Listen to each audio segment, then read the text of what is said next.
cannot have ESG without accountability. And that is really important to try and understand the strategy and what is the CEO setting the strategies, and who needs to measure what and who needs to account for what, and being transparent about the communications. That is a key element of it. A is action. So take action, don't just tick boxes. E would be broad-based, right? Broad-based thinking about not only all the capitals that an organization manages in terms of manufactured IP, financial, human capital, but also, again, the entire value chain. Where are your materials coming in?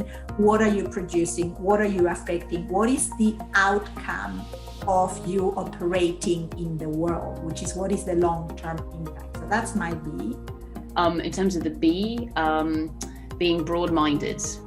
So being totally aware that there is stuff that will never have crossed your imagination, but somebody else from a different perspective may see will see the world in a different way. So being broad-minded to say, okay, yeah, I want to learn about what this world looks like from different perspectives. So I think that's the broad-minded. And my C would actually be courage, right?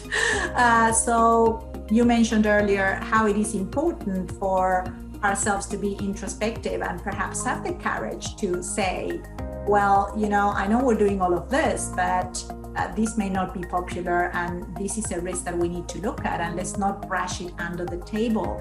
And these are things that we need to consider. And that needs to be done within a safe space created within the organization. But also all of us need to perhaps step up a little bit on the courage, on putting the points across.